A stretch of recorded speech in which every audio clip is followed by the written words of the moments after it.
നമസ്കാരം, good evening. മാരിവില്യൻ ഗോപുരങ്ങൾ എൻ്റെ രണ്ടാമത്തെ ചലച്ചിത്രമാണ് ലൂക്കയ്ക്ക് ശേഷം. 2019 ലൂക്ക ഇറങ്ങിയത്. അപ്പോൾ ഈ വർഷം നമ്മളിപ്പം അടുത്ത ചിത്രത്തിന് വേണ്ടി റെഡിയായി കഴിഞ്ഞിരിക്കുന്നു. മാരിവില്യൻ ഗോപുരങ്ങൾ ഒരു അർബൻ ഫാമിലി ഡ്രാമയാണ്, ഒരു എൻ്റർടൈനറാണ്, എൻഡ് ടു എൻഡ് ഒരു ഫൺ ഫിലിമാണ്. അപ്പോൾ ഇവിടെ ഈ പ്രസ് മീറ്റിന് വന്നുചേർന്നിരിക്കുന്ന എല്ലാവർക്കും നന്ദി. ഞാൻ എല്ലാവരും ജസ്റ്റ് ഒന്ന് ഇൻട്രൊഡ്യൂസ് ചെയ്യാണ്. സിയാദക്ക കോക്രസ് ഫിലിപ്സിൻ്റെ അമരക്കാരനാണ്. സിയാദക്കയും സിയാദക്കയുടെ മകൾ ഷർമീൻ സിയാദ്. ഷർമീൻ ആണ് ഈ പടം പ്രൊഡ്യൂസ് ചെയ്തിരിക്കുന്നത്. പിന്നെ ഇവരെ എല്ലാവരും ഞാൻ ഇൻട്രൊഡ്യൂസ് ചെയ്യേണ്ട കാര്യമില്ലല്ലോ. വിൻസി അലോഷ്യസ്, സർജാന ഖാലിദ്, ഇന്ദ്രജിത് സുകുമാരൻ, ശ്രുതി രാമേന്ദ്രൻ, പിന്നെ ഞാൻ വസിഷ്ഠ് ഉമേഷ്, ചിത്രത്തിന്റെ തിരക്കഥ ഒരുക്കിയ പ്രമോദ് മോഹൻ. ഒഫീഷ്യലി ഇത് ഷെറിൻ, ഷിൻറ്റോ, റോണി, മീനാക്ഷി, ഇവരാണ് 4 കഥാപാത്രങ്ങളെ അവതരിപ്പിച്ചിരിക്കുന്നത്. ഇതാണ് 4 കഥാപാത്രങ്ങൾ സിനിമയില്. ഞാൻ നേരത്തെ പറഞ്ഞ പോലെ ഇതൊരു ഫൺ ഫാമിലി എന്റർടൈനർ ആണ്. ലൂക്കയിൽ നിന്ന് വളരെ വ്യത്യസ്തമായിട്ട്, ലൂക്ക ഒരു ഇമോഷണൽ ഡ്രാമയായിരുന്നെങ്കിൽ ലൂക്കയിൽ നിന്ന് വളരെ വ്യത്യസ്തമായി ഒരു end to end fun film, ആൾക്കാരെ ചിരിപ്പിക്കുന്ന ഒരു സിനിമ, ആൾക്കാരെ എന്റർടൈൻ ചെയ്യിപ്പിക്കുന്ന സിനിമ. എന്നാൽ അതിലൂടെ കുറച്ച് യാഥാർത്ഥ്യങ്ങൾ, 4 ചെറുപ്പക്കാരുടെ ലൈഫിൽ, 2 കപ്പിളിന്റെ ലൈഫിലുള്ള കുറച്ച് യാഥാർത്ഥ്യങ്ങൾ, വളരെ വ്യത്യസ്തമായിട്ടുള്ള ആർക്കുള്ള 4 കഥാപാത്രങ്ങളാണ്. അവരൊരുമിച്ച് ഒരു കുടുംബമാണ്. ആ കുടുംബം അവരൊരുമിച്ച് ഒരു കുട കീഴിൽ ഏതാനും മാസങ്ങൾ സ്പെൻഡ് ചെയ്യുമ്പോൾ ഉണ്ടാകുന്ന കുറേ നല്ല നിമിഷങ്ങൾ, ആ നിമിഷങ്ങളിലൂടെ പറഞ്ഞു വയ്ക്കുന്ന കുറേ ഏറെ അവരുടെ ലൈഫിലെ, അവരുടെ ജീവിതത്തെ മാറ്റിമറിക്കുന്ന കുറേ ഇൻസിഡൻസ്, ഇതാണ് സിനിമ പറഞ്ഞു വയ്ക്കുന്നത്. ഞാൻ ഇന്ദിരേട്ടൻ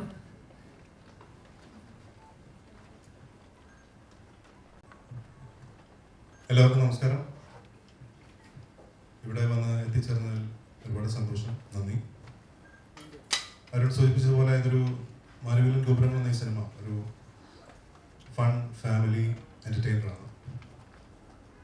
എന്നെ സംബന്ധിച്ചിടത്തോളം വളരെ സ്പെഷ്യലാണ്. കാരണം വലിയൊരു കാലഘട്ടത്തിന് ശേഷമാണ് ഒരു ലൈറ്റ് ഹാർട്ടഡ് എൻ്റർടൈനർ ഞാൻ ചെയ്യുന്നത്.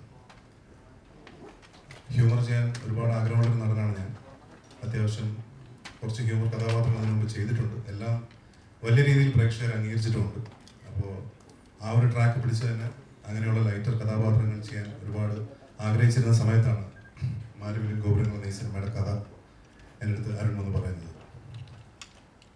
ഇത് ഒരു ഫാമിലി എൻ്റർടൈനറാണ്, വിച്ച് മീൻസ് ലിറ്ററലി ഒരു ഫാമിലിയുടെ കഥ പറയുന്ന സിനിമയാണ്. ഷിൻഡോൻ്റെ സഹോദരനായ റോണി, ഷിൻഡോൻ്റെ ഭാര്യ ഷെറിൻ, റോണിയുടെ ഗേൾഫ്രണ്ട് മീനാക്ഷി, ഇവർ 4 പേരുടെയും കഥയാണ്. 4 പേരുടെയും ലൈഫിലുണ്ടാകുന്ന ചില ക്രൈസിസുകൾ. അതൊക്കെ ഒരു സെൻട്രൽ സ്ട്രക്ചറുള്ള സിനിമയല്ല, പക്ഷെ ഇവരുടെ 4 പേരുടെയും സ്റ്റോറിയിൽ വരുന്ന ഓരോരോ പ്രശ്നങ്ങൾ ഒരു ഫാമിലി യൂണിറ്റ് എന്ന നിലയ്ക്ക് ഇവർ തരണം ചെയ്ത് മുന്നോട്ട് പോയി അത് കൾമിനേറ്റ് ചെയ്യുന്നതാണ് സിനിമ. പക്ഷേ ഈ പറഞ്ഞു പോയിരിക്കുന്ന രീതി കംപ്ലീറ്റ്ലി ഹ്യൂമർ നിറഞ്ഞ് ജനങ്ങളെ ചിരിപ്പിക്കുകയും രസിപ്പിക്കുകയും കംപ്ലീറ്റ് ഒരു എൻ്റർടൈൻമെൻറ്റ് പാക്കേജ് ആയിട്ടാണ് ഈ ചിത്രം നമ്മൾ ഒരുക്കിയിരിക്കുന്നത്. സിയാദക്കയാണ് പ്രൊഡ്യൂസ് ചെയ്തിരിക്കുന്നത്. ഒരുപാട് ലെജൻഡറി ഹിറ്റുകൾ പ്രൊഡ്യൂസ് ചെയ്തിട്ടുള്ള പ്രൊഡ്യൂസറാണ്. വിദ്യാജിയാണ് മ്യൂസിക് ചെയ്തിരിക്കുന്നത് ഒരു വലിയ കാലയളവിന് ശേഷം. പാട്ടുകൾ ഇപ്പോൾ ഈ സമയം കൊണ്ട് തന്നെ ശ്രദ്ധിക്കപ്പെട്ടിട്ടുണ്ട്. എനിക്ക് തോന്നുന്നു 5-6 സോങ്സ് നമുക്കുണ്ട്. അതിലിപ്പോൾ നമ്മൾ റിലീസ് ചെയ്തിട്ടുള്ള 2 സോങ്സിലുണ്ട്, 3 സോങ്സ് ആണ്. അപ്പോൾ എന്തുകൊണ്ടും I am really looking forward to this project. നല്ലൊരു എൻ്റർടൈൻമെൻറ്റ് ഒരുക്കാൻ ഞങ്ങൾ ശ്രമിച്ചിട്ടുണ്ട്. ഇനിയിപ്പോൾ എല്ലാവരും തിയേറ്ററിൽ വന്ന് കണ്ട് ഈ സിനിമയെ സപ്പോർട്ട് ചെയ്യണമെന്ന് അഭ്യർത്ഥിക്കുന്നു. നമസ്കാരം. ഇവർ രണ്ടുപേരും പറഞ്ഞ മാതിരി തന്നെ മാരിവില്യൻ ഗോപുരങ്ങൾ റിലേഷൻഷിപ്സിനെ കുറിച്ച് സംസാരിക്കുന്ന ഒരു സിനിമയാണ്. ഒരു സെലിബ്രേഷനാണ്, ഒരു ഫൺ ഫാമിലി എൻ്റർടൈനർ, ഒരു റൊമാൻസും കോമഡിയും എല്ലാം എക്സ്പ്ലോർ ചെയ്യുന്ന ഒരു സിനിമയാണ്. എനിക്ക് ഐ വാസ് വെരി എക്സൈറ്റഡ് ഈ സ്ക്രിപ്റ്റ് കേട്ടപ്പോൾ. കാരണം ഞാൻ ഇതുവരെയും ഹ്യൂമർ എന്ന് പറഞ്ഞൊരു ജോണർ എക്സ്പ്ലോർ ചെയ്തിട്ടില്ല. ഈ സിനിമയിൽ ഒരു ചെറിയ രീതിയിൽ എക്സ്പ്ലോർ ചെയ്യാൻ പറ്റി. സോ അതെനിക്ക് എക്സൈറ്റിംഗ് ആയിരുന്നു. ആൻഡ് ഓഫ് കോഴ്സ് അതിൻ്റെ ഈ ടീം കോക്കേഴ്സ് മീഡിയ എന്ന ബാനർ, വിദ്യാസാഗർ ജിയുടെ മ്യൂസിക്. അപ്പോൾ അതൊക്കെ എനിക്ക് വളരെ എക്സൈറ്റിംഗ് ആയിട്ടുള്ള ഫാക്ടേഴ്സ് ആയിരുന്നു. തിരയില കുട്ടികൾക്ക് വളരെ എൻ്റർടൈനിങ് ആയിട്ടുള്ളൊരു വലിയ എലിമെൻറ്റ് ഈ സിനിമയിലുണ്ട്. അതിലധികം വിഷ്വൽസ് ഒന്നും നമ്മൾ ഇതുവരെ ടീസറിലോ സോങ്സിലോ ഒന്നും പുറത്തുവിട്ടിട്ടില്ല. ചെറിയ 1-2 സ്നിപ്പറ്റ്സ് ഉണ്ട്. ഒരു entire segment of the film കുട്ടികൾക്ക് ഭയങ്കരമായിട്ട് ഇഷ്ടപ്പെടുന്ന ഒരു വലിയ പോർഷൻ സിനിമയിലുണ്ട്. ഒരു കോമിക് കാരിക്കേച്ചറിസ്റ്റ് പോർഷൻ സിനിമയിലുണ്ട്. അത് ഡെഫിനറ്റ്ലി വർക്ക് ആവും. കാരണം അങ്ങനെ ഒരു അറ്റംപ്റ്റ് അധികം മലയാള സിനിമയിൽ വന്നിട്ടില്ല. അപ്പോൾ അത് രസമായിരിക്കും എന്നാണ് ഞാൻ വിശ്വസിക്കുന്നത്. നമസ്കാരം. ഇവിടെ എത്തിച്ചേർന്ന എല്ലാവർക്കും നന്ദി. എനിക്ക് ഈ സിനിമയുടെ ഭാഗമാകാൻ പറ്റിയതിൽ ഭയങ്കര സന്തോഷമുണ്ട്. ഇവരെല്ലാവരും പറഞ്ഞ പോലെ ഒരു ഫൺ പാക്ഡ് എൻ്റർടൈൻമെൻറ്റ് ഫിലിമാണ്. ഫാമിലിക്കും എല്ലാവർക്കും ഒരു ഏജ് ബാരിയറും ഇല്ലാതെ കാണാൻ പറ്റിയൊരു സിനിമയാണെന്നാണ് ഞാൻ വിശ്വസിക്കുന്നത്. ഞാൻ അഭിനയിച്ച സീൻസും ഡബ് ചെയ്തപ്പോൾ കണ്ട സിനിമയും പിന്നെ വായിച്ച സ്ക്രിപ്റ്റും വെച്ചിട്ട് എനിക്ക് ജെന്യുവൻലി ഭയങ്കര കോൺഫിഡൻസ് ഉണ്ട് ഈ സിനിമയിൽ. ആൾക്കാർക്ക് ഇഷ്ടപ്പെടുമെന്നും ആൾക്കാർക്ക് കണക്റ്റ് ആവുന്ന സിനിമയായിരിക്കണം. സോ ഹോപ്പ്ഫുള്ളി എല്ലാവരും പോയി സിനിമ കാണാൻ നല്ല സിനിമയായിരിക്കും തന്നെയാണ് എൻ്റെ വിശ്വാസം. അപ്പം എല്ലാവരും സപ്പോർട്ട് ചെയ്യാം. Thank you. ഹായ്, ഇതുവരെ എൻ്റെ കരിയറിലൊരു ഡിഫറെൻ്റ് ആയിട്ടുള്ളൊരു മൂവിയാണ് മാരിവില്യൻ ഗോപുരങ്ങൾ. എൻ്റെ ക്യാരക്ടറും മീനാക്ഷി എന്ന് പറയുന്ന ക്യാരക്ടറും ഇതുവരെ ചെയ്തതിൽ നിന്നും ഭയങ്കരമായിട്ട് വ്യത്യാസമുള്ള ഔട്ട്ലുക്കും അതുപോലെ തന്നെ ക്യാരക്ടർ ആർക്കും അതുപോലെ ഹ്യൂമർ എനിക്ക് ഒത്തിരി ചെയ്യണമെന്ന് ആഗ്രഹിച്ചിരുന്ന സമയത്ത് ഒരു ത്രൂ ഔട്ട് ഒരു ഹ്യൂമർ ക്യാരക്ടറായിട്ട് ഒരു ഓപ്പർച്യൂണിറ്റി കിട്ടിയത് മാരിവില്യൻ ഗോപുരങ്ങളിൽ നിന്നാണ്. ഒരുപാട് ഹോപ്പുണ്ട്. കാരണം അത്രയും ലൈറ്റ് ഹാർട്ടഡ് ആയിട്ടുള്ള ഒരു ബ്യൂട്ടിഫുൾ മൂവിയാണ്. ഇപ്പം പറഞ്ഞ പോലെ വശിഷ്, അതുപോലെ സുജിജി, ഇന്ദ്രേട്ടൻ, സർജാനു, ഇവരുടെ കൂടെയൊക്കെയുള്ളൊരു കോമ്പിനേഷൻസ് അടിപൊളിയായിരുന്നു. നല്ല നല്ലൊരു എന്താ പറയുക ആർട്ടിസ്റ്റിക് ആയിട്ട് പെർഫോം ചെയ്യാനും ഒക്കെ പറ്റിയിട്ടുണ്ട്. പിന്നെ ബിന്ദു ചേച്ചി ഇതിലൊരു നല്ലൊരു ക്യാരക്ടർ ചെയ്യുന്നുണ്ട്. ചേച്ചിയുടെ കൂടെയുള്ള സീൻസൊക്കെ എനിക്ക് ഒരുപാട് എന്താ പറയുക ഒരു എക്സ്പീരിയൻസ് തന്നെയായിരുന്നു. സോ ആസ് എ ഓൾ നോക്കുമ്പം ഒരുപാട് ഹോപ്പുള്ള, എനിക്ക് പേഴ്സണലി എൻ്റെ കരിയറിൽ ഒരു ബെസ്റ്റ് എന്ന് പറയാൻ എനിക്ക് പറ്റുന്ന ഒരു മൂവിയാണ് മാരിവില്യൻ ഗോപുരങ്ങൾ. നമ്മൾ അത്രയും എൻജോയ് ചെയ്തിട്ടാണ് ഓരോ ദിവസവും ഷൂട്ട് ചെയ്തതും എല്ലാം. അപ്പം ആ എൻജോയ് ചെയ്ത ആ ഒരു ഹാപ്പി വൈബ് നിങ്ങളിലോട്ടും തിയേറ്ററിൽ ഒക്കെ നിങ്ങൾ കാണുമ്പം നിങ്ങളും അത് എൻജോയ് ചെയ്യും തന്നെയാണ് എൻ്റെ കോൺഫിഡൻസ്. സോ കാണാം.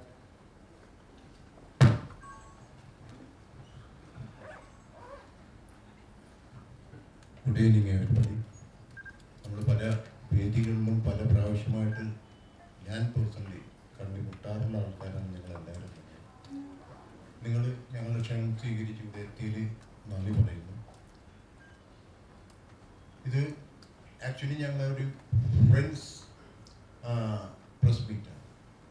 നമ്മളെല്ലാവരും ഒന്നായി നിന്നുള്ള ഒരു പ്രസ് മീറ്റാണ്. നിങ്ങൾ ഞങ്ങളെ സപ്പോർട്ട് ചെയ്യുന്നു, അല്ലെങ്കിൽ കോക്കേഴ്സ് ട്രഡീഷനെ സപ്പോർട്ട് ചെയ്യുന്നു എന്ന് വേണം കരുതുവാൻ. എന്ന് വെച്ച് കഴിഞ്ഞാൽ പലപ്പോഴും നമ്മളെല്ലാവരും അങ്ങോട്ടും ഇങ്ങോട്ടും സഹകരിച്ചാണ് കാര്യങ്ങൾ എന്നെ അല്ലെങ്കിൽ എൻ്റെ കമ്പനിയെ ഇതിൽ നിങ്ങൾ സപ്പോർട്ട് ചെയ്തിട്ടുണ്ട് ഇതുവരെ. രണ്ടാമത്തെ കാര്യം, ഞാനിത് സെക്കൻഡ് ജനറേഷനിലേക്ക് ഫോക്കസ് ഫിലിംസ് കൊണ്ടുവരണം എന്നുള്ള ഒരു ആഗ്രഹം എനിക്ക് ഉദിച്ചപ്പോൾ ഞാൻ നേരത്തെ വേദിയിൽ പറഞ്ഞിട്ടുള്ള കാര്യമാണ്. എൻ്റെ മൂത്ത മകളായ ഷെർമി അതിൽ താല്പര്യം കാണിക്കുകയും അവർ ആദ്യമായിട്ട് കുറി എന്ന് പറയുന്നൊരു സിനിമ പ്രൊഡ്യൂസ് ചെയ്യുകയും അത് പ്രവീൺ എന്ന് പറഞ്ഞ ഡയറക്ടറായിരുന്നു അന്ന് ചെയ്തിരുന്നത്. അദ്ദേഹവും ഞങ്ങളുടെ ഈ പ്രോജക്റ്റിലാണെങ്കിൽ ഞങ്ങളുടെ കുടുംബത്തിലെ ഒരു അംഗമെന്ന നിലയിൽ ഫോക്കസ് മീഡിയയിൽ പ്രവർത്തിക്കുന്നത്. എൻ്റെ ഒരു എക്സ്പീരിയൻസ് ആണ് ഞാൻ ഈ ഷൂട്ടിങ്ങിൽ ഷെയർ ചെയ്യുന്നത്. എന്ന് വെച്ച് കഴിഞ്ഞാൽ ഞാൻ ഗൈഡ് ആണ്, ഞാൻ ഗൈഡ് ചെയ്യുന്നുണ്ടെങ്കിലും എനിക്ക് ആക്ച്വലി ഞങ്ങൾ ഏറ്റവും വലിയ താങ്ക്ഫുൾ, ഞങ്ങൾ എല്ലാവരുടെയും കൂടെ മനസ്സിലൂടെ താങ്ക്ഫുൾ ഒരു പറയേണ്ടത് മിസ്റ്റർ വിദ്യാജിയാണ്.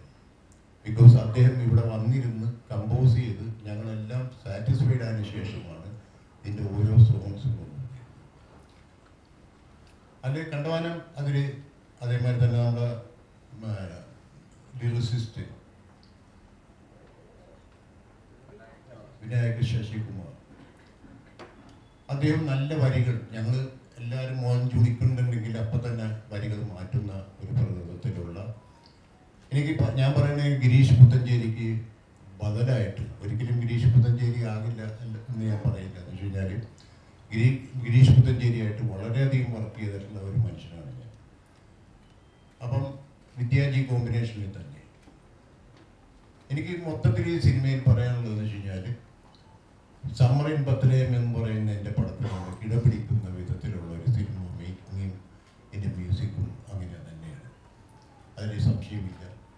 എല്ലാവരും തന്നെ എന്ന് വെച്ച് കഴിഞ്ഞാൽ വിൻസി ആണെങ്കിലും ഇന്ദ്രജിത്ത് ആണെങ്കിലും ഷെർജാനാണെങ്കിലും ശ്രുതിയാണെങ്കിലും എല്ലാവരും ഞങ്ങളുടെ ആ സ്പിരിറ്റിനോട് ഒരുമിച്ച് നിന്നുകൊണ്ട് ഈ കഥാപാത്രങ്ങൾക്ക് എന്ത് ചെയ്യാൻ പറ്റുമെന്നുള്ള ഈ പടത്തിൽ പോകുന്നത് ഞങ്ങൾ എന്ത് മനസ്സിൽ കാണുന്നു ആ വിധത്തിൽ തന്നെ അതിൽ വരികയും, അതേമാതിരി തന്നെ പിക്ചറൈസേഷൻ. ഞങ്ങളുടെ ക്യാമറമാൻ ഇവിടെ ഇല്ല, ശ്യാം. അദ്ദേഹത്തിന് വലിയ എക്സ്പീരിയൻസ് ഒന്നും അവകാശപ്പെടാനില്ലെങ്കിലും കുറേ പടങ്ങൾ വർക്ക് ചെയ്തിട്ടുണ്ട്. പക്ഷേ ബ്യൂട്ടിഫുൾ ഫോട്ടോഗ്രാഫി, വളരെ കളർഫുൾ ആയിട്ടുള്ള ഒരു ഫോട്ടോഗ്രാഫിയാണ് ഇതിലുള്ളത്. And thanks to our little boy Vashisht.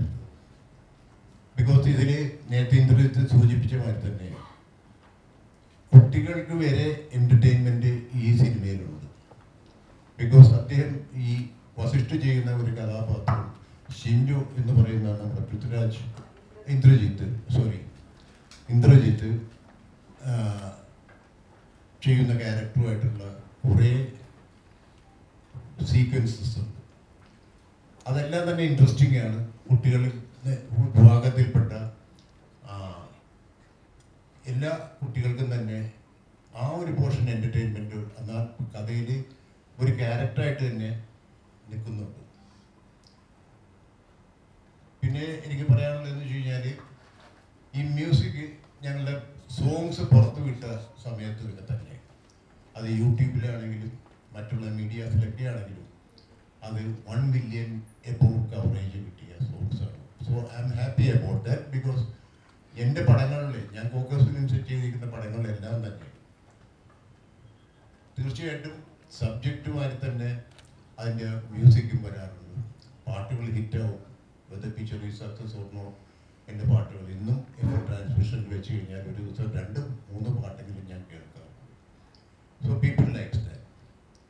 അപ്പോൾ അതേമാതിരി തന്നെയുള്ള ഒരു സോങ്സ് സിറ്റുവേഷൻസാണ് ഇതിലുള്ളത്. അത് അവർ ആ പാട്ട് കേട്ടിട്ട്, ആ സോങ്സ് കേട്ടതിന് ശേഷം മനസ്സിൽ നിറച്ചതിന് ശേഷമാണ് ആ പാട്ട് സീക്വൻസസ് തന്നെ പിക്ചറൈസ് ചെയ്തിരിക്കുന്നത്. ആൻഡ് ഡെഫിനറ്റ്ലി ഇതിൻ്റെ ഡയറക്ടർ അരുൺ ആൻഡ് പ്രമോദ്, അവർ ഈ പടം ഡിസ്കസ് ചെയ്യുമ്പോൾ അവരുടെ തീമുമായിട്ട് വരുമ്പോഴത്തേക്കും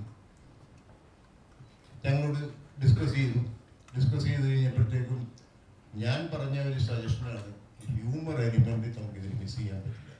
ബിക്കോസ് അതിന് ആംപിൾ ചാൻസസ് ഉണ്ട് ആ സീക്വൻസ് വൈസ്. അങ്ങനെ അവർ പ്രമോദിന് വലിയൊരു താങ്ക്സ്. വേറൊന്നുമല്ല, അരുണും പ്രമോദും കൂടി ഇരുന്ന് രണ്ടാമത്തത് കറക്റ്റ് ചെയ്തു അതിൻ്റെ ആയിട്ടുള്ളൊരു ഫോർമാറ്റിലാണ് ഞങ്ങൾ ഷൂട്ടിൽ തുടങ്ങുന്നത്. അപ്പോൾ അത് അതേമാതിരി സംഭവിച്ചപ്പോൾ ഈ പടം തീർച്ചയായിട്ടും ഒരു ഫാമിലി എൻ്റർടൈൻമെൻറ്റ് വിത്ത് മ്യൂസിക്കൽ. ഓടുന്ന പല പടങ്ങളിലും തന്നെ ഇന്ന് അന്യം നിന്ന് പോകുന്ന ഒരു ശാഖയാണ് സിനിമയിലെ പാട്ടുകൾ. പക്ഷെ അതിനും ഇമ്പോർട്ടൻസ് ഉണ്ട്. 5 പാട്ടോളം ഉണ്ട് ഇപ്പോൾ സിനിമയിൽ. അതിൽ 3 പാട്ട് നമ്മൾ റിലീസ് ചെയ്തിട്ടുള്ളൂ.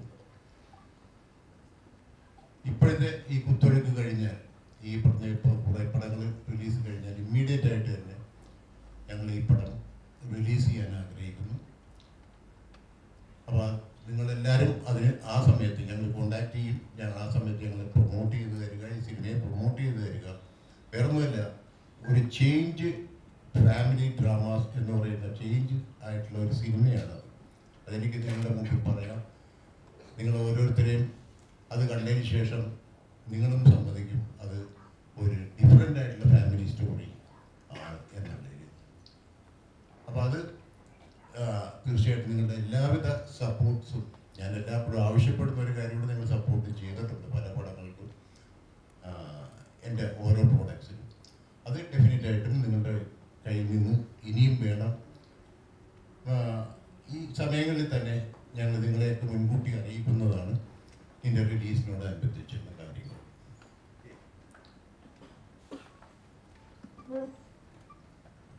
Good evening.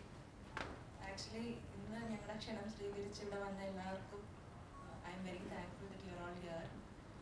ആക്ച്വലി ഈ ഒരു സിനിമ എന്ന് പറയുന്നത് ഡെഫിനറ്റ്ലി ഒരു എന്താ പറയുക, ഒരു ടീം കൊണ്ടുവരുന്ന ഒരു ലൈക്ക് ഈ പറഞ്ഞ ഒരു ലൈക്ക് നമുക്ക് ഈ സിനിമ എന്താണെന്നുള്ളത് ശരിക്കും ഇതിൻ്റെ പുറകിൽ പ്രവർത്തിച്ച എല്ലാവരുടെയും ഒരു എഫേർട്ട് എന്നുള്ള ഒരു രീതിയിൽ തന്നെ കാണാൻ പറ്റും. ബിക്കോസ് ഇവിടെ എല്ലാവരും സിനിമ ഉണ്ടാക്കുന്ന സമയത്ത് എൻജോയ് ചെയ്ത് അല്ലെങ്കിൽ ആ ഒരു ഹാപ്പിനെസ്സിലൂടെയാണ് ഈ ഒരു പ്രോഡക്റ്റിൻ്റെ ഫൈനൽ ഒരു ഔട്ട്കം വന്നേക്കുന്നത്. സോ പ്രോബബ്ലി നിങ്ങൾ തിയേറ്ററിൽ കാണുമ്പോൾ ഡെഫിനറ്റ്ലി ആ ഒരു എക്സ്പീരിയൻസ് നിങ്ങൾക്ക് സിനിമയിലും ഫീൽ ചെയ്യാൻ പറ്റും. So it's basically a team effort and I'm thankful to all the characters who actually have like put in their maximum effort to this. Thank you.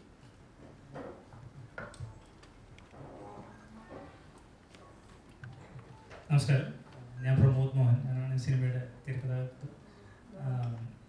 ഈ സിനിമയുടെ സ്ട്രക്ചർ എന്ന് പറഞ്ഞാൽ നമ്മൾ പലപ്പോഴും ഇംഗ്ലീഷിൽ കണ്ടുള്ള സിറ്റ്കോം സീരീസുകളുടെ ഒരു സ്ട്രക്ചറുണ്ട്. ഒരു പ്രധാന കഥാപാത്രമുണ്ട്, 4 പ്രൊട്ടഗണിസ്റ്റുകളുണ്ട്. അവരുടെയൊക്കെ പേഴ്സണൽ പ്രൊഫഷണൽ ഇഷ്യൂസും അത് സോൾവ് ചെയ്യുന്നതും ഒരുമിച്ച് അങ്ങനെ ഒരു കുടുംബമായിട്ട് അത് തരണം ചെയ്യുന്നു. അതിൻ്റെ ഒരു കൾമിനേഷനാണ് ഇതിൻ്റെ ഒരു സ്റ്റോറി സ്ട്രക്ചർ. അപ്പോൾ അതിൽ ഹ്യൂമറും ഇമോഷൻസും എല്ലാം ഈക്വൽ ബ്ലെൻഡിലുണ്ട്. നമ്മളെല്ലാവരും വളരെ എൻജോയ് തന്നെയാണ് ഈ സിനിമ ചെയ്തത്. അപ്പോൾ അതിൻ്റെ ഒരു ഔട്ട്പുട്ട് നിങ്ങൾക്ക് കാണാൻ പറ്റുന്നതായിരിക്കുന്നു. എല്ലാവർക്കും ഒരു സന്തോഷവും പ്രതീക്ഷയും ഒക്കെ കൊടുക്കുന്ന ഒരു വളരെ ലൈറ്റ് ഹാർട്ടഡ് ഫിലിമാണ്. നിങ്ങളുടെ എല്ലാ സപ്പോർട്ടും പ്രതീക്ഷിക്കുന്നു. Thank you. ഈ സിനിമയിൽ ഒരു നല്ല റോള് ചെയ്യാൻ പറ്റിയെന്ന് പറഞ്ഞാൽ എന്നെ സംബന്ധിച്ച് വലിയൊരു ഭാഗ്യമാണ്. കാര്യം എന്താ വെച്ചാൽ ഇത്രയും നല്ലൊരു ക്രൂവിൻ്റെ കൂടെ ചെയ്യാൻ പറ്റി. പിന്നെ ഈ സിനിമയിൽ എനിക്ക് പുതിയ കുറേ കാര്യങ്ങൾ ചെയ്യാനുണ്ട്. എന്ന് പറഞ്ഞാൽ സ്റ്റണ്ടൊക്കെ ഉണ്ട്, പിന്നെ ഡാൻസും ഉണ്ട്. അപ്പോൾ ഇത് രണ്ടും ഞാൻ ഇതുവരെ ഒരു സിനിമയിലും ഉണ്ടായിരുന്നില്ല. അപ്പോൾ നല്ല എക്സൈറ്റഡ് ആണ്. പിന്നെ കുറേ ദിവസമായി ഇത് ഇറങ്ങാൻ കാത്തിക്കണം. അപ്പോൾ ഈ 16-ാം തീയതിക്ക് വേണ്ടിയിട്ട് നല്ല വെയിറ്റ് ചെയ്തിരിക്കുന്നു.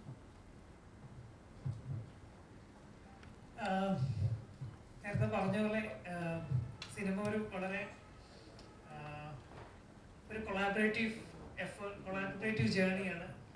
അപ്പോൾ ഇത് നമ്മളെല്ലാവരും as A team, more than A team, as A family ആദ്യം മുതലേ. ഇപ്പോൾ കോക്കസിൽ ഞാൻ ആദ്യമായിട്ട് ആക്ച്വലി എൻ്റെ തിരക്കഥാകൃത്ത് പ്രമോദും ഞാനും ഈ സബ്ജക്റ്റ് റെഡിയായിട്ട് ആദ്യം കോക്കസ് ചെല്ലുന്ന ആക്ടേഴ്സിൻ്റെ ഡേറ്റ് ആയിട്ടല്ല ഞാൻ പറയാറുണ്ട്.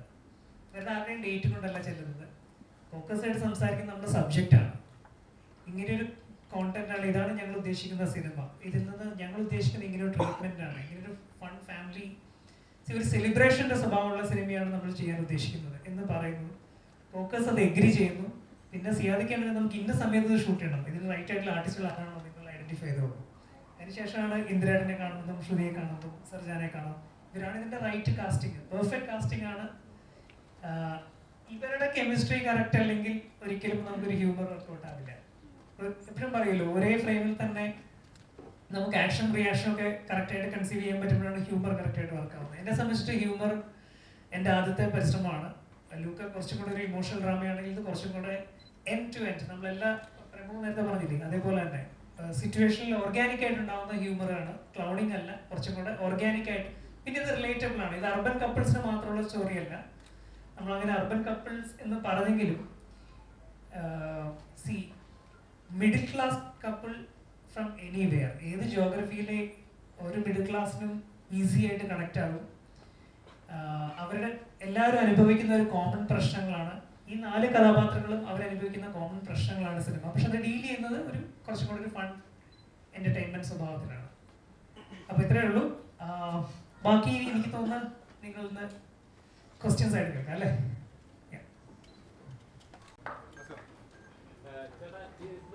ടീച്ചർ ഇറങ്ങിയ സമയത്ത് തന്നെ തന്നെ പ്രേക്ഷകർക്ക് മനസ്സിലാവും ഇത് രണ്ട് തരം ഫാമിലി, രണ്ട് ജനറേഷൻ ടൈപ്പ് അങ്ങനത്തെ ഒരു ഫാമിലി എക്സാക്ട്ലി അത് തന്നെ ഫീൽ ചെയ്യുന്നത്. കാരണം ഇപ്പോഴത്തെ ജനറേഷൻ ചിന്തിക്കുന്ന രീതിയുണ്ട്, പഴയ ജനറേഷൻ ചിന്തിക്കുന്ന ഒരു ട്രാക്കും ഉണ്ട്. ഇതിനെല്ലാം വിശ്വസിക്കുന്നു കുറച്ചുകൂടെ. അല്ല, അങ്ങനെ ഒരു വിശ്വാസമായിട്ടില്ല. ഇതിനകത്ത് നമ്മളങ്ങനെ ജഡ്ജ്മെന്റലായിട്ടൊന്നും പറഞ്ഞു വെച്ചിട്ടില്ല. ഇപ്പം നമ്മുടെ സമൂഹത്തിൽ നമ്മുടെ ചുറ്റും തന്നെ പലതരം ആൾക്കാരുണ്ട്, പലതരം റിലേഷൻഷിപ്സ് ഉണ്ട്. ഹസ്ബൻഡ് ആൻഡ് വൈഫ് റിലേഷൻഷിപ്പ് ആണെങ്കിൽ തന്നെ നമ്മൾ ഓരോ കപ്പിൾസിനെ എടുത്താൽ അവരുടെയൊക്കെ കഥകൾ ഓരോന്നാണ്. അപ്പോൾ നമ്മൾ ഒന്നിനെയും അങ്ങനെ ഇതാണ് ശരി, എല്ലാവരുടെയും ശരിയും തെറ്റും വളരെ സബ്ജക്റ്റീവാണ്. ഒരാൾക്ക് ശരിയെന്ന് തോന്നുന്നത് ചിലപ്പോൾ മറ്റൊരാൾക്ക് ശരിയാവണമെന്നില്ല. ഓരോരുത്തർക്ക് അവരവരുടേതായ ജീവിത സാഹചര്യങ്ങൾ, അവർ വളർന്നു വന്ന രീതി, അവർ പഠിച്ചിട്ടുള്ള കാര്യങ്ങൾ, അങ്ങനെ ഓരോരുത്തർക്ക് ഓരോ കഥകളാണ്. അപ്പോൾ അങ്ങനെയുള്ള ഡിഫറെൻ്റ് ആയിട്ടുള്ള ആൾക്കാരുടെ കഥകളാണ് അതിൽ പറയുന്ന ഡിഫറെൻ്റ് ആയിട്ടുള്ള റിലേഷൻഷിപ്സ്. നമ്മൾ അതിനൊന്നും ജഡ്ജ്മെന്റലായിട്ട് ഇതാണ് ശരി അല്ലെങ്കിൽ ഇങ്ങനെ ആയിരിക്കണം, അങ്ങനെ ഒരു പർട്ടിക്കുലർ ഒരു മെസ്സേജ് കൊടുക്കാനോ അല്ലെങ്കിൽ ഇങ്ങനെ ആയിരിക്കണം കപ്പിൾസ് എന്ന് പറഞ്ഞു കൊടുക്കാനോ ഒന്നും ഒരു ഫോഴ്സ്ഫുൾ ശ്രമം നടത്തിയിട്ടില്ല. അത് സിനിമയുടെ ഭാഗമായിട്ട്, എന്റർടൈൻമെന്റിന്റെ ഭാഗമായിട്ട് നമ്മൾ പറഞ്ഞു പോയിട്ട്. നീരജ് എന്ന സിനിമയ്ക്ക് ശേഷം ചെയ്യുന്നത് അങ്ങനെ ഒരു അത്ര ബോൾഡായിട്ടൊരു കഥാപാത്രം ചെയ്തതിന് ശേഷം കാണുന്ന ഇതാണ്. എന്താണ് ഈ കഥാപാത്രത്തെ കണ്ട ഒരു പ്രത്യേകത എന്താണ്? എനിക്ക് ഐ തിങ്ക് ഇതിന്റെ സ്ക്രിപ്റ്റ് ആൻഡ് ടീം. നമ്മൾ നേരത്തെ പറഞ്ഞ മാതിരി തന്നെ ഒരു ഫൺ ലൈറ്റ് ഹാർട്ടഡ് എന്റർടൈനർ ആണ്. എനിക്ക് പൊതുവെ റൊമാൻസ് ആൻഡ് കോമഡി എന്ന് പറഞ്ഞ ജോണർ ഭയങ്കര ഇഷ്ടമുള്ള ഒരാളാണ്. റൊമാൻസ് ഹാൻഡിൽ ചെയ്യാൻ പെർഫോം ചെയ്യാൻ ഭയങ്കര ഇഷ്ടമാണ്. ഹ്യൂമർ ഇതുവരെയ്ക്കും ട്രൈ ചെയ്തിട്ടില്ല. അല്ലെങ്കിൽ ഹ്യൂമർ എന്ന് പറഞ്ഞ ജോണറിൽ ആ ഒരു സീനിൻ്റെ ഒരു ഭാഗമാകാൻ അങ്ങനെ I don't think I got അത്രയും ഓപ്പർച്യൂണിറ്റീസ്. പക്ഷെ ഈ ഒരു സിനിമ ഇങ്ങനത്തെ ഒരു ജോണർ, ഈ സിനിമ പറയുന്ന കുറേ കാര്യങ്ങൾ ഐ ഫീൽ ലൈക്ക് എനിക്ക് റെസനേറ്റ് ചെയ്യാൻ പറ്റിയിട്ടുണ്ട്. അപ്പോൾ അതുകൊണ്ട് തന്നെ എക്സ്പെക്ട് ഹിറ്റായിരുന്നു. അതിപ്പോൾ ഒരു മ്യൂസിക്കൽ ഇമോഷണൽ ആയാലും ശരി, പെർഫോമൻസ് ആയാലും ശരി, സ്റ്റോറി വൈസ് ആയാലും ശരി, വളരെയധികം കുറേ ചേഞ്ചസ് ഉണ്ട്. നല്ലൊരു ഫിലിമായിരുന്നത്.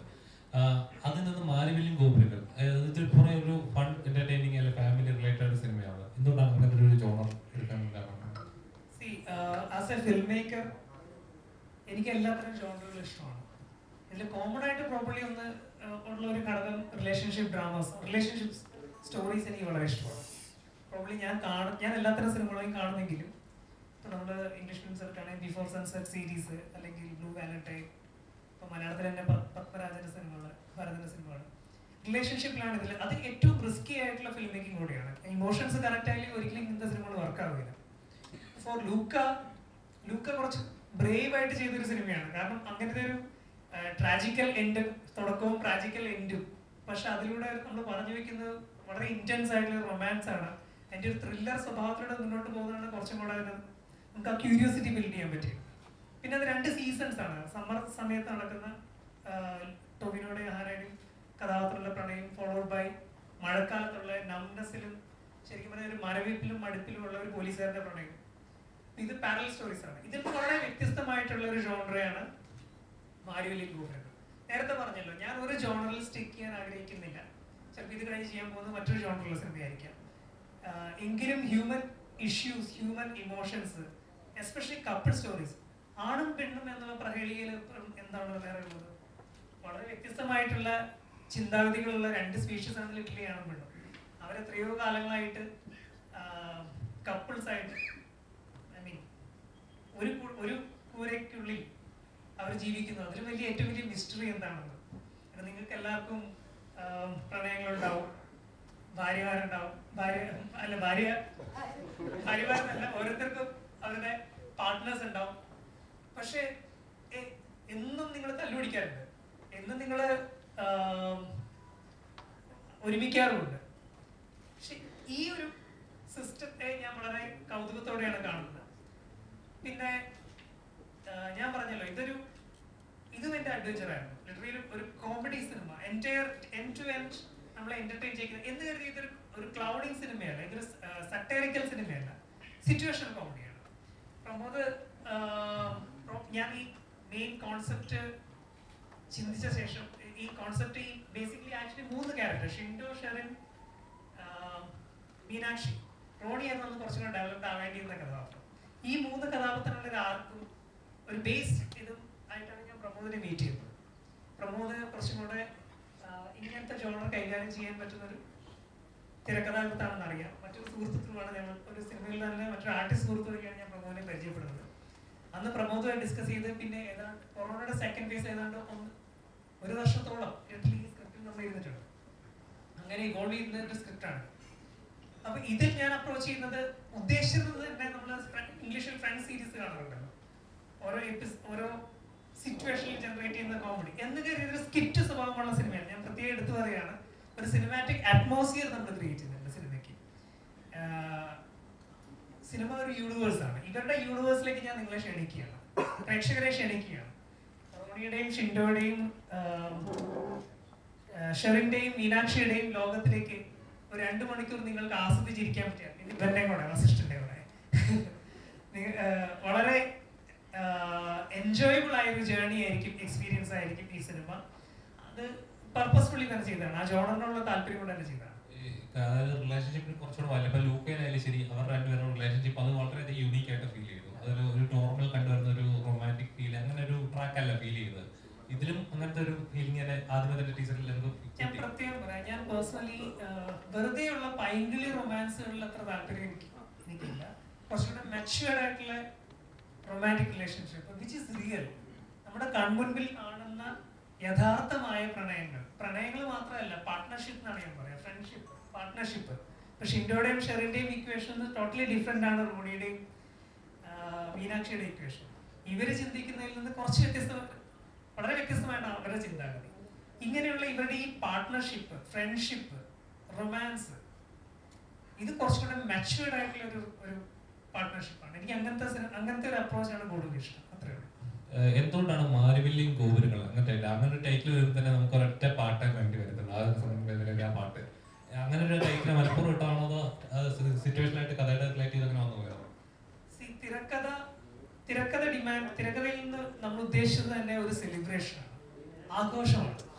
ഒരു മാരിവില്ല് എന്ന് പറയുമ്പോൾ നമ്മളെ ഏറ്റവും സന്തോഷിപ്പിക്കുന്ന ഒരു സിംബലാണ്. പിന്നെ ഫോക്കസിന്റെ പ്രൊഡക്ഷനിൽ വരുന്നതും സിയാദക്കായിട്ട് സംസാരിക്കുന്നതും പിന്നെ വിദ്യാജി ഇതിന്റെ കമ്പോണന്റ് ആയിട്ട് വരുന്നതും. അപ്പോഴാണ് ഞങ്ങൾ ഒരുമിച്ചിരുന്ന് ഒരു ചർച്ചയിൽ ചിന്തിച്ചു, ഓക്കെ, മാരിവില്ല് പോലെ സന്തോഷിപ്പിക്കുന്ന ഒരു സംഭവം വേറെ ഇല്ല. പിന്നെ ഇവർ ഈ 4 പേരും വസിഷ്ഠും ഒക്കെ ശരിക്കും ലിറ്ററലി പല കളേഴ്സ് പോലെയാണ് ഈ സിനിമയുടെ.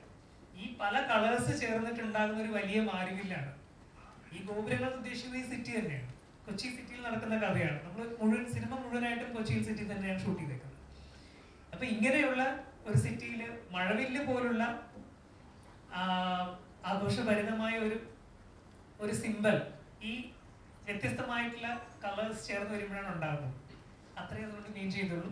അത് ആ ഒരു പ്ലഷറിന് വേണ്ടി ചെയ്ത സിനിമ.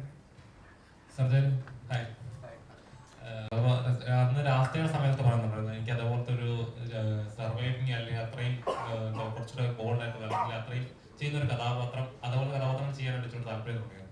ഈ സിനിമ കുറച്ചുകൂടെ ഹ്യൂമറാണ്. ഇങ്ങനത്തെ എങ്ങനെ ഉണ്ടായിരുന്നു ഇങ്ങനത്തെ ഒരു കഥാപാത്രം ചെയ്തത്? ഇതിൽ ഞാനൊരു ഷെഫായിട്ടാണ് എൻ്റെ ക്യാരക്ടർ വരുന്നത്. ഈ സിനിമയുടെ മൊത്തത്തിലുള്ളൊരു സ്വഭാവം ഹ്യൂമറാണ്. എനിക്ക് ഇതൊരു പുതിയ എക്സ്പീരിയൻസ് ആണ്. ഞാൻ ഇതുവരെ അങ്ങനത്തെ ഒരു സിനിമയുടെ ഭാഗമായിട്ടില്ല. ബെൻസിറോട് അഭിനയിക്കുമ്പം എനിക്ക് ഭയങ്കര എളുപ്പമായിരുന്നു. മോസ്റ്റ്ലി ഞങ്ങളുടെ പെയറിങ് ആയതുകൊണ്ട് ബെൻസി കുറച്ചുകൂടെ ഹ്യൂമർ നന്നായിട്ട് ഹാൻഡിൽ ചെയ്യാൻ അറിയുന്നൊരു ആക്ട്രസ് ആണെന്നാണ് ഞാൻ വിശ്വസിക്കുന്നത്. അപ്പം എന്നെ അത് ഭയങ്കരമായിട്ട് ഹെൽപ്പ് ചെയ്യുന്നുണ്ട്. കാരണം നമുക്ക് റിയാക്ട് ചെയ്യാൻ കുറച്ചും കൂടെ എളുപ്പമാണ്. ഞങ്ങൾ നല്ല സിങ്ക് ആയിരുന്നു അഭിനയിക്കുമ്പോൾ, അതെല്ലാവരുമായിട്ട് എനിക്കുണ്ടായിരുന്നു. അപ്പോൾ മൊത്തത്തിൽ ഇങ്ങനെയുള്ള ക്യാരക്ടർ കിട്ടിയത് തന്നെ ഭയങ്കര സന്തോഷമാണ്. ഇവരോട് വർക്ക് ചെയ്യാൻ പറ്റിയതിലും ഇവർ രണ്ടുപേരും ഇവരുടെ കൂടെ വർക്ക് ചെയ്യണമെന്ന് എനിക്ക് ഭയങ്കര ആഗ്രഹം ഉണ്ടായിരുന്നു. അപ്പം അതും സാധിച്ചു. നേരത്തെ പറഞ്ഞ പോലെ ഭയങ്കര പ്രതീക്ഷയുണ്ട് ഈ സിനിമയിൽ. മൊത്തം സിനിമ ഷൂട്ടിംഗ് തുടങ്ങിയ തൊട്ട് ഇന്ന് വരെ നമുക്കൊരു സിനിമ ചെയ്യുമ്പോൾ അതിൻ്റെ ഒരു എനർജി ഉണ്ടാവുമല്ലോ. എനിക്ക് കിട്ടിയ എനർജിയിൽ നിന്ന് ഞാൻ ഭയങ്കരമായിട്ട് പ്രതീക്ഷിക്കുന്നുണ്ട് ഈ സിനിമ. സർജാനു എങ്ങനത്തെ റിലേഷൻഷിപ്പാണ് കൂടുതൽ വിശ്വസിക്കുന്നത്? ഒരു മാരേജ് കമ്മിറ്റഡ് അങ്ങനത്തെ ഒരു റിലേഷൻഷിപ്പാണോ അതോ പറഞ്ഞ പോലെ ഇപ്പോഴത്തെ ജനറേഷനുടെ ആ സിനിമയിലെ കഥാപാത്രം അതുപോലത്തെ ഒരു ഇതാണ്? അപ്പോൾ ഏത് ടൈപ്പ് റിലേഷൻഷിപ്പാണ് കൂടുതൽ വിശ്വസിക്കുന്നത് സർജാനു? എനിക്ക് എല്ലാ റിലേഷൻഷിപ്സും എങ്ങനെയാണെങ്കിലും ഒരാളെ മറ്റൊരാളെ റെസ്പെക്ട് ചെയ്തുകൊണ്ടുള്ള ഏത് റിലേഷൻഷിപ്പും ഞാൻ റെസ്പെക്ട് ചെയ്യുന്നുണ്ട്. അതിപ്പം മാരീഡ് ആണെങ്കിലും അൺമാരീഡ് ആണെങ്കിലും കാഷ്വൽ റിലേഷൻഷിപ്പ് ആണെങ്കിലും അല്ലെങ്കിലും I think it's all the same. എല്ലാവരും റെസ്പെക്ട് ചെയ്യുക, ലിവ് ആൻഡ് ലെറ്റ് ലിവ്. നമ്മളിപ്പം എല്ലാ ഇന്റർവ്യൂസിലും പറയുന്നൊരു കാര്യമാണ് നമ്മുടെ പടത്തിന്റെ ഒരു മെയിൻ പരിപാടി ലിവ് ഇൻ ലെറ്റ്. കരിയർ നല്ല രീതിയിൽ, അതായത് ഓരോ കഥാപാത്രം ഒന്നും സമയം വരാതെ ലെവലായിട്ട് ആ ഗ്രാഫ് ഇങ്ങനെ കീപ്പ് ചെയ്ത് പോകുന്നുണ്ട്. ഇപ്പോൾ ഫേസ് ഓഫ് ദ ബിസിനസ് ആയാലും അവർ ഇതുവരെ കണ്ടിട്ടില്ല ഒരു കഥാപാത്രം ഇങ്ങനെ ഒരാൾ ചെയ്തോ, ഈ വ്യക്തിയാണോ ഇത് ചെയ്തത് എന്നൊരു ചർച്ച വരെ ഉണ്ടായിരുന്നു. അത് ഓസ്കാർ ലെവലിലൊക്കെ പോയി, അത് വേറൊരു ഇതാണ്. അപ്പോൾ ഈ സിനിമയിലെ ഈ കഥാപാത്രം ഇതുവരെ ചെയ്തിട്ടില്ല, കുറച്ചൊരു ഹ്യൂമർ ആയിട്ടൊരു കഥാപാത്രമാണ് ചെയ്യണമെന്ന് ആഗ്രഹിച്ചൊരു കഥാപാത്രം എന്ന് പറയും. എന്തുകൊണ്ടാണ് ഹ്യൂമർ? ഞാൻ നായകൻ എന്നൊക്കെ പറഞ്ഞ റിയാലിറ്റി ഷോ വന്ന ഒരാളാണ്. അപ്പം അതിൽ ഏറ്റവും കൂടുതൽ ആൾക്കാരെന്നെ തിരിച്ചറിയുന്നത് കോമഡി കൈകാര്യം ചെയ്യാൻ പറ്റും, അതിനുള്ള കാപ്പബിലിറ്റി ഉണ്ട് എന്നുള്ള രീതിയിലാണ്. അപ്പം പക്ഷേ സിനിമയിലോട്ട് കയറുമ്പോഴത്തേക്കിനും കിട്ടുന്ന ഓപ്പർച്യൂണിറ്റീസ് ഒക്കെ ഭയങ്കര സ്ട്രോങ് അല്ലെങ്കിൽ ഭയങ്കര ബോൾഡ് അങ്ങനത്തെ ക്യാരക്ടേഴ്സാണ് വരുന്നത്, ഇമോഷണലി. അപ്പം ഈ ഒരു ലൈറ്റ് ആയിട്ടുള്ള ഹ്യൂമർ കാര്യങ്ങൾ കിട്ടിയിട്ടില്ല. സൗദി വെള്ളക്കയിൽ ഒരു ചെറിയൊരു റോൾ വന്നു, പത്മിനി, സ്മൃതി. അപ്പം ഈ ഒരു സ്പേസ് എനിക്ക് യൂസ് ചെയ്യാൻ പറ്റിയിട്ടില്ല. അപ്പം ഇതിൽ മുഴുനീള ആ ഒരു ഹ്യൂമറിന് വേണ്ടി ഹ്യൂമർ ചെയ്യുന്ന ഒരു ക്യാരക്ടറല്ല, പക്ഷെ സിറ്റുവേഷനലി ആ ഒരു ഹ്യൂമർ കൈകാര്യം ചെയ്യുന്ന ഒരു ക്യാരക്ടറാണ്.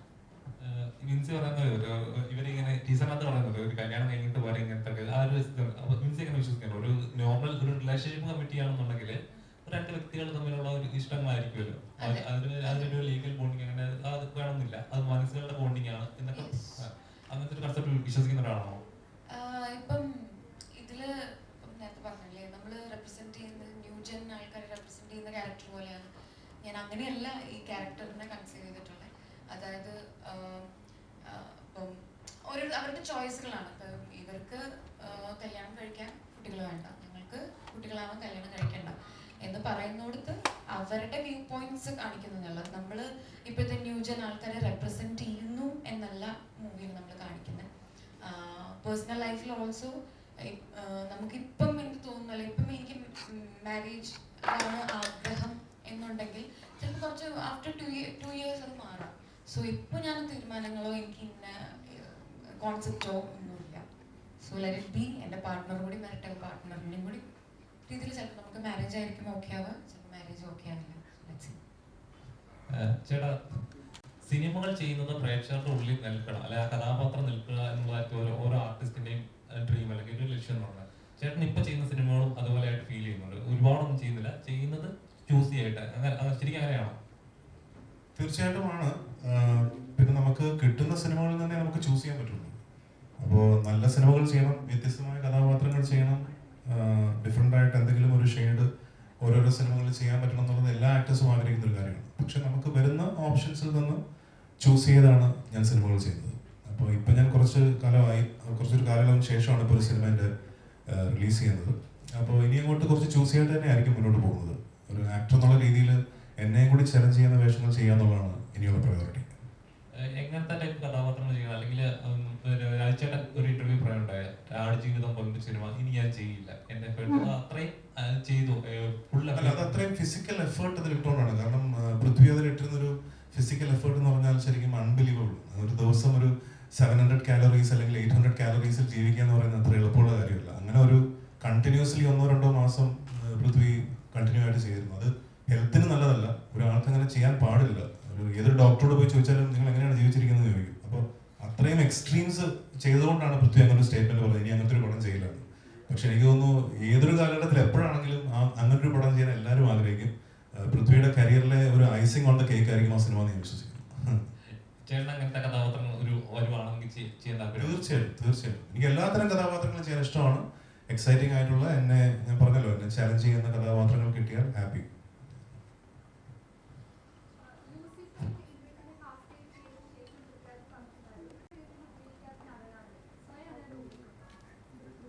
അതിപ്പോ അതിന് ഞാനല്ലല്ലോ ഉത്തരം പറയേണ്ടത്.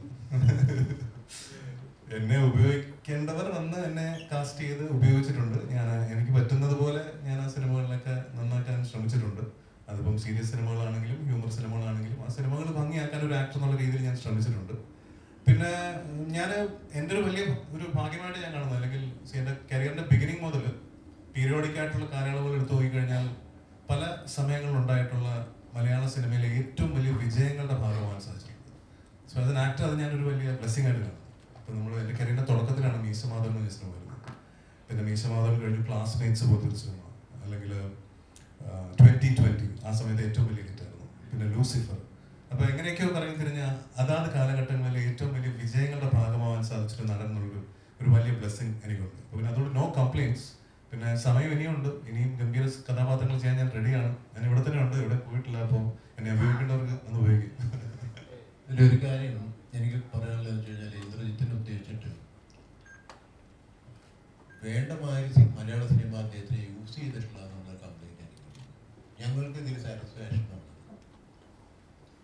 ഈ സിനിമ ഞങ്ങളത് യൂസ് ചെയ്തു. അദ്ദേഹത്തിൻ്റെ ക്യാരക്ടറിന് അദ്ദേഹം എന്ന നടനെ ഞങ്ങൾ യൂസ് ചെയ്തു. ഞാൻ പറയണ എനിക്ക് ആസ് എൻ എന്താ പറയുക, ഒരു ഫോക്കസ് ഫിലിംസിൻ്റെ പ്രൊഡ്യൂസർ എന്ന നിലയിൽ ഞാൻ പറഞ്ഞത് അദ്ദേഹത്തിനെ യൂസ് ചെയ്തിട്ടില്ല മലയാള സിനിമ. ഇവിടെയൊക്കെ വന്നു പോകുക, ഏതെങ്കിലും ഒരു ക്യാരക്ടർ ഏതെങ്കിലും ഒരു സിനിമ ചെയ്തു വേണം. അപ്പോൾ അതല്ല കാര്യങ്ങൾ. എനിക്ക് പ്രൗഡ്ലി ഐ ക്യാൻ സേ ഞങ്ങളുടെ ഈ സിനിമയിൽ അദ്ദേഹത്തിന് ഞങ്ങൾ യൂസ് ചെയ്തു. അദ്ദേഹം അതിനോട് ഇടയ്ക്ക് ചേർന്നിട്ടുണ്ട്. ഹ്യൂമർ ആണെങ്കിലും ഒരു ഫാമിലി ലൈഫ് ഇമോഷണലി ആണെങ്കിലും എല്ലാം ഇടയ്ക്ക് ചേർത്ത്. അപ്പോൾ അതിനുള്ള പൊട്ടൻഷ്യൽ അദ്ദേഹത്തിനുണ്ടെന്ന് ഞങ്ങളെപ്പോലുള്ള വളരെ അരുണാണെങ്കിലും പ്രമോദാണെങ്കിലും ഞാനും എൻ്റെ മകളും എല്ലാം സംസാരിക്കുമ്പോൾ പറയാറുണ്ട്. അത് ഇങ്ങനെ അദ്ദേഹത്തിനോട് മുഖത്ത് നോക്കി പ്രശംസിക്കേണ്ട കാര്യമില്ല ഷൂട്ടിങ്ങിൽ. പക്ഷെ ഞങ്ങൾക്കറിയാം, എനിക്ക് എൻ്റെ എക്സ്പീരിയൻസിൽ എനിക്കറിയാം. അറ്റ് സെയിം ടൈം രണ്ട് വാക്ക് ഇതിൽ എനിക്ക് അഡീഷണൽ ആയിട്ട് പറയാനുള്ളത്, ഞങ്ങളുടെ ക്ഷണം സ്വീകരിച്ച് വന്ന സലീം കുമാർ വളരെ ഒരു ദിവസത്തെ വർക്കേ ഉണ്ടായിരുന്നു. പക്ഷെ ഞാൻ വിളിച്ച് ഞങ്ങൾക്ക് ഇതിൽ സൂട്ടാവുന്ന ഒരാൾ വേണം എന്ന് പറഞ്ഞപ്പോൾ ഞങ്ങൾ ചിന്തിച്ച വലിയ ഒരാളാണ് സലീം കുമാർ. വളരെ കോണ്ടന്റ് അനുസരിച്ചിട്ട് അതിന് ഡെഫിനറ്റ് ആയിട്ടും അദ്ദേഹത്തിൻ്റെ ഒരു ക്യാരക്ടർ അതിൽ എസ്റ്റാബ്ലിഷ് ചെയ്ത് പോകുന്നുണ്ട്. രണ്ടാമത്തെ ജോണി ആന്റണി, പഴയ ഒരു ഡയറക്ടറും എൻ്റെ ഒരു കൂട്ടുകാരനൊക്കെ ആയിരുന്ന അദ്ദേഹത്തിനോട് ഇത് വസിഷ്ഠരുമായിട്ടുള്ള കോമ്പിനേഷനിൽ ഞാൻ കുറച്ച് ഡേറ്റ്സ് വേണം എന്ന് പറയുമ്പോൾ തന്നെ ആ ക്യാരക്ടർ ഒന്ന് പറഞ്ഞു കൊടുത്തപ്പോൾ അദ്ദേഹവും ഞങ്ങളോട് സഹകരിച്ചു. ഒരു ചെറിയ ഷോട്ടിലാണെങ്കിലും രഘുനാഥ് പലേരി ഞങ്ങളോട് സഹകരിച്ചു. അപ്പം അങ്ങനെ ഒരു കൂട്ടായ്മയുടെ അത് അവർക്ക് താങ്ക്സ് പറയുന്നു. ഞാൻ എന്ന് വെച്ച് കഴിഞ്ഞാൽ അതൊരു വേദിയിൽ പറയാതെ ഡെഫിനറ്റ്ലി സായി കുമാർ അദ്ദേഹം ചെയ്യുന്നുണ്ട് ഒരു ചെറിയ റോള്. അപ്പം ഇങ്ങനെ ഒരു സ്റ്റാർട്ടഡ് ആണോ എന്ന് ചോദിച്ചാൽ അല്ല, പക്ഷേ സ്റ്റാർട്ടഡ് ആണ്. അതാണ് ഈ സിനിമ. പക്ഷെ എല്ലാവരും അതിൻ്റെ സ്പിരിറ്റിൽ ഉൾക്കൊണ്ടുള്ള ഒരു സിനിമയായിരുന്നു. ഞാൻ അവർ ചോദിച്ച ചോദ്യത്തിന് പൃഥ്വിരാജിന് മറ്റേ ഇന്ദ്രജിത്തിനെ ഉദ്ദേശിച്ചിട്ട് പറഞ്ഞ ഒരു ക്വസ്റ്റ്യനുള്ള ഒരു ആൻസറും കൂടിയാണ് ഞാൻ ആദ്യം പറഞ്ഞത്. ഞാനിപ്പോഴും പറയുന്നു, അദ്ദേഹത്തിന് വേണ്ട വിധം യൂസ് ചെയ്തിട്ടില്ല മലയാള സിനിമ. ബേസിക്കലി കഥാപാത്രമായിരിക്കും ക്ലാസ്മേറ്റ്സിലെ കഥാപാത്രമായിരിക്കും ഇന്ന് സോഷ്യൽ മീഡിയയിൽ ഡിസൈൻ്റെ ഷോർട്സ് ഓഫ് റീൽസ് ആണെന്ന് കാണുമ്പോൾ നമുക്ക് പെട്ടെന്ന് ആ സിനിമ തന്നെ ഫുള്ള് നമുക്ക് റീകളക്ട് ചെയ്യാൻ പറ്റും. അതേപോലത്തെ സ്ക്രിപ്റ്റുകൾ ഇപ്പോൾ മലയാള സിനിമയിൽ ശരിക്കും മിസ് ചെയ്യുന്നുണ്ട്. ഇപ്പോഴത്തെ അങ്ങനത്തെ സിനിമകൾക്ക് ഒരാഴ്ച 7-8 പടങ്ങൾ നടക്കുന്ന സമയത്ത് ഒറ്റ വാഷൗട്ടിൽ പോകുന്ന ചിത്രങ്ങളാണ് കൂടുതൽ. അത് നിലനിൽക്കുന്ന 1-2 മാത്രമേ ഉള്ളൂ. എന്തുകൊണ്ടായിരിക്കും അത് ഇത്ര എക്സ്പീരിയൻസ് ഒരു ആക്ടർ എന്ന നിലയിലേക്ക് കൊണ്ടാണ്? അതിന് നമുക്ക് സിനിമയുടെ കണ്ടന്റിന് മാത്രം കുറ്റം പറയാൻ പറ്റില്ല. നമുക്കറിയാം, നമ്പർ ഓഫ് സിനിമകൾ വളരെ കൂടുതലാണ്. എല്ലാ ആഴ്ചയും ഈ പറഞ്ഞതുപോലെ 4-5 സിനിമകൾ റിലീസ് ചെയ്യുന്ന ഈ കാലഘട്ടത്തിൽ ശ്രദ്ധിക്കപ്പെടാതെ പോകുന്ന നല്ല സിനിമകളും ആ കൂട്ടത്തിലുണ്ട്. അപ്പം നമുക്കറിയാം, വിജയങ്ങളുടെ കണക്കെടുത്ത് നോക്കിക്കഴിഞ്ഞാൽ വളരെ ലിമിറ്റഡ് ആണ്. പക്ഷെ അതിനർത്ഥം വിജയിക്കാതെ പോയ എല്ലാ സിനിമകളും മോശമാണെന്നല്ല. അപ്പോൾ പിന്നെ കണ്ടന്റ് നന്നായില്ലെങ്കിൽ സിനിമ നന്നാവില്ല, അത് സത്യാവസ്ഥയാണ്. ഇപ്പോൾ സിനിമ നന്നായില്ല, അല്ലെങ്കിൽ എഴുത്ത് നന്നായില്ലെങ്കിലും സിനിമ നന്നാവില്ല. പക്ഷെ അത് മാത്രമല്ല, ഒരുപാട് കാരണങ്ങളുണ്ട്. ഇപ്പോൾ അന്യഭാഷാ സിനിമകൾ വരുന്നുണ്ട്, തിയേറ്ററുകളുടെ അഭാവം, അങ്ങനെ ഒരുപാട് കാര്യങ്ങളുണ്ട്. ചെറിയ ചെറിയ സിനിമകൾക്ക് സർവൈവ് ചെയ്യാൻ ഇപ്പോൾ വളരെ ബുദ്ധിമുട്ടുള്ളൊരു കാലഘട്ടമാണ്. അപ്പോൾ but still we are fighting hard. ഒരു ഗ്രൂപ്പായിട്ട്, ഒരു ഇൻഡസ്ട്രി എന്നുള്ള രീതിയിൽ നിങ്ങളുടെയൊക്കെ സപ്പോർട്ടോടുകൂടി മുന്നോട്ട് പോയാൽ ഒരു വലിയ പരിഹാരം അതിന് കാണാൻ സാധിക്കുമെന്നാണ് ഞാൻ വിശ്വസിക്കുന്നത്. മലയാളികൾ നോർമലി എല്ലാ സിനിമകളും, അത് കൊറോണ പീരീഡ് വന്ന സമയത്ത് തൊട്ട് എല്ലാ ലാംഗ്വേജിലുള്ള സിനിമകൾ എക്സ്പീരിയൻസ് ചെയ്തു. അതിന് മുമ്പ് കാണാൻ ഇച്ചിരൂടെ ആക്റ്റീവ് ആയിട്ടും ഇപ്പോൾ മറ്റ് ലാംഗ്വേജിലുള്ള ഇപ്പോൾ തിയേറ്ററിലാണ് അന്യഭാഷ ചിത്രങ്ങൾ കാണുമ്പോൾ തന്നെ ഫസ്റ്റ് അതിലോട്ട് കയറാനുള്ള ടെൻഡൻസി ഉണ്ട്. ശരിക്കും മറ്റ് ഒരു മലയാള സിനിമ പ്രൊഡ്യൂസറിനാണ് ഞാൻ മറ്റ് ഭാഷയിലുള്ള ചിത്രങ്ങൾ മലയാളത്തിൽ ഇറങ്ങുമ്പോൾ മലയാള ഭാഷയിലുള്ള ചിത്രങ്ങൾക്ക് പ്രാധാന്യം കുറയുകയാണെന്നുള്ളത്. ശരിക്കും അതൊരു ഫോൾട്ടായിട്ട് നമ്മുടെ മലയാള ഇൻഡസ്ട്രിക്ക് ഒരു ഫോൾട്ടായിട്ട് തന്നെ ഫീൽ ചെയ്യുന്നുണ്ടോ? ഒരു അളവ് വരെ ഈ അന്യഭാഷാ ചിത്രങ്ങളുടെ റിലീസ് സ്റ്റേഷൻസിന് ഒരു ചെറിയ റെസ്ട്രിക്ഷൻ കൊണ്ടുവരണമെന്ന് എനിക്ക് തോന്നിയിട്ടുണ്ട്. കാരണം പലപ്പോഴും ഒരു മാസ് വേവ് പോലെ വന്നാണ് നമ്മുടെ കംപ്ലീറ്റ് കേരളത്തെ കീഴടക്കുന്നത്. നല്ല സിനിമകൾ ഇവിടെ ഓടും, അതിപ്പോൾ 100 തിയേറ്റർ ആണെങ്കിലും 200 തിയേറ്റർ ആണെങ്കിലും 1000 തിയേറ്റർ ആണെങ്കിലും ഓടും. പക്ഷെ ചെറിയ സിനിമകൾ വെയിറ്റ് ചെയ്ത് നിൽക്കുന്ന സമയത്ത് ഒരു വലിയ ഒരു തിരമാല വരുന്നത് പോലെ വന്ന് കംപ്ലീറ്റ് ഏറ്റെടുക്കുന്ന ഒരു പ്രതീതിയുണ്ട്. അപ്പോൾ ഡെഫിനറ്റ്ലി അങ്ങനെയുള്ള അന്യഭാഷാ സിനിമകളുടെ റിലീസ് ഡെഫിനറ്റ്ലി എല്ലാ ഭാഷകളും വേണം. ഇല്ല, സിനിമ എന്ന് പറയുന്നത് there is no language barrier. പക്ഷെ ഇവിടെ അങ്ങനെയുള്ള സിനിമകൾ ഇറക്കുമ്പോൾ നമ്മുടെ ഇൻഡസ്ട്രിയെ സേവ് ചെയ്യേണ്ടത് നമ്മൾ തന്നെയല്ലേ. നമ്മൾ തന്നെ ഒരു എഫേർട്ട് ഉണ്ടെങ്കിൽ നമ്മുടെ ഇൻഡസ്ട്രിയെ നമുക്ക് സേവ് ചെയ്യാൻ പറ്റും. അപ്പോൾ ആ രീതിയിൽ നമ്മുടേതായ ചില നിയമങ്ങൾ അല്ലെങ്കിൽ ചില റിലീസ് റെസ്ട്രിക്ഷൻസ് ഉണ്ടെങ്കിൽ കുറെ കൂടെ ഇങ്ങനെയുള്ള ചെറിയ മലയാള സിനിമകൾക്ക് കയറി വരാൻ പറ്റുമെന്നാണ് ഞാൻ വിശ്വസിക്കുന്നത്. ലിമിറ്റ് ഇല്ലേ? ഇല്ലാതെ. അപ്പോൾ അത് നമ്മളൊരു എക്സാമ്പിൾ ആയിട്ട് കണ്ട് നമുക്കിവിടെ ഇപ്പോൾ സിയാദക്കെ പോലുള്ളവരാണ് അതിനെക്കുറിച്ച് സംസാരിക്കേണ്ടത്. കാരണം ഓർഗനൈസേഷൻസ് അസോസിയേഷൻസ് ഒക്കെയാണ് തീരുമാനിക്കേണ്ടത് എങ്ങനെ നമുക്കിത് മുന്നോട്ട് പോകാൻ സാധിക്കും, അല്ലെങ്കിൽ അങ്ങനെ ഒരു റെസ്ട്രിക്ഷൻ കൊണ്ടുവന്നാൽ നമുക്ക് നമ്മുടെ സിനിമയെ വീണ്ടും പൊക്കിക്കൊണ്ടുവരാൻ സാധിക്കുമോ, അല്ലെങ്കിൽ ഈ പറയുന്ന ശ്രദ്ധിക്കപ്പെടാതെ പോകുന്ന ഒരുപാട് ചെറിയ സിനിമകൾ വീണ്ടും ശ്രദ്ധിക്കപ്പെടുമോ എന്നൊക്കെ ഉള്ളത് സിയാദ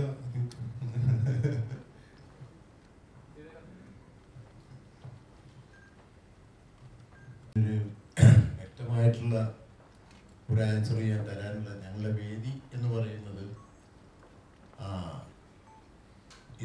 ഈ സിനിമയുടെ പ്രൊമോഷനെ സംബന്ധിച്ചുള്ള ഒരു കാര്യമാണ്. കോൺട്രവേഴ്സി വേണ്ടി മറ്റുള്ള കാര്യങ്ങൾക്ക് ഞാൻ സംസാരിക്കുന്നില്ല.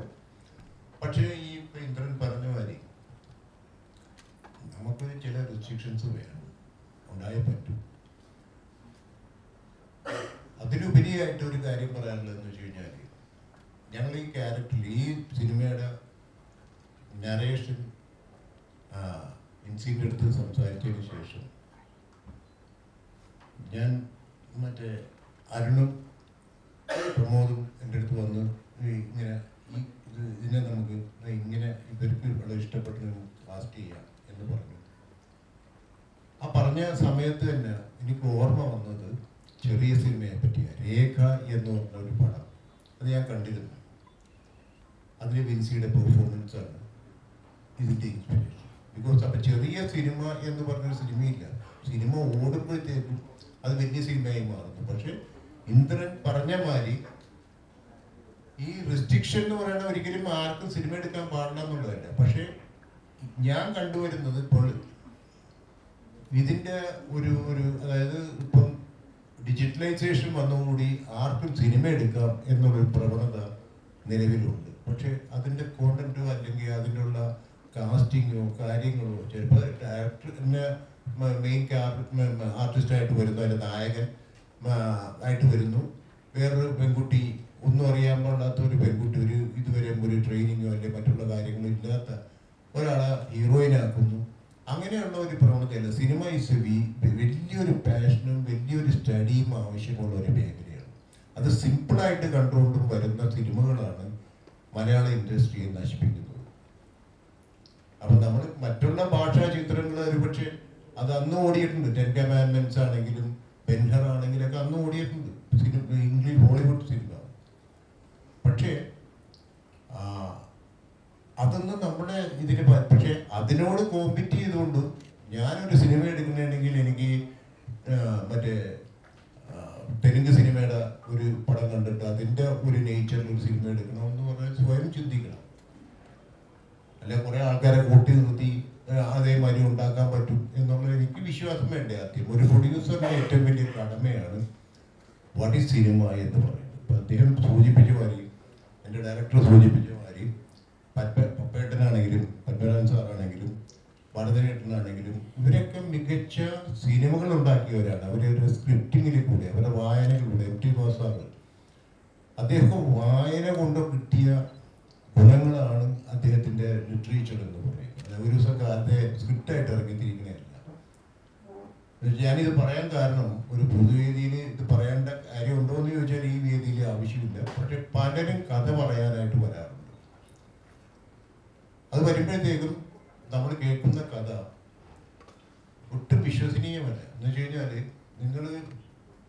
എനിക്ക് എൻ്റെ അഭിപ്രായത്തിൽ നിങ്ങൾ മീഡിയാസ് എന്നുള്ള കുറച്ച് ആൾക്കാരെ ഞങ്ങൾ സെലക്ട് ചെയ്തിട്ട് നിങ്ങളെ ഏൽപ്പിക്കുക കഥ കേട്ടിട്ട് എങ്ങനെ സിനിമ അവരുടെ ആ സിനിമ പ്രൊഡ്യൂസ് ചെയ്യണം വേണ്ടതെന്ന് നിങ്ങളുടെ സജഷൻ എന്നാൽ മാത്രമേ നിങ്ങൾക്ക് ഞാൻ പറഞ്ഞതിൻ്റെ പൊരുൾ മനസ്സിലാവുള്ളൂ.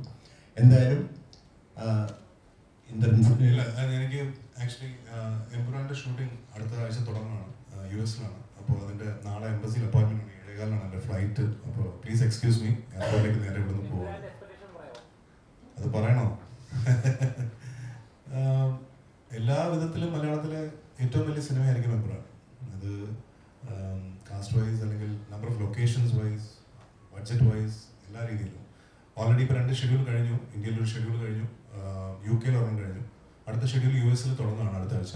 അപ്പോൾ അവിടെയാണ് ഗോവർദ്ധൻ ജോയിൻ ചെയ്യുന്നത്. അപ്പോൾ സത്യാന്വേഷണം നടത്തി ഗോവർദ്ധൻ പുതിയ സത്യങ്ങൾ തേടി അമേരിക്കയിലെത്തിയിരിക്കുകയാണ്. Thank you very much everybody. Thank U.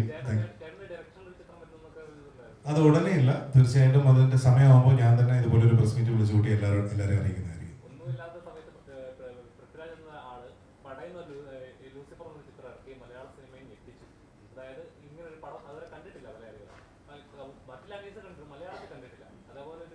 ഞെട്ടിക്കണോ? നോക്കട്ടെ, ഞെട്ടിക്കാൻ ശ്രമിക്കാം. Okay, thank you. ഓക്കെ, എല്ലാവർക്കും ഒന്നും കൂടെ നന്ദി പറയുന്നു. Thank you very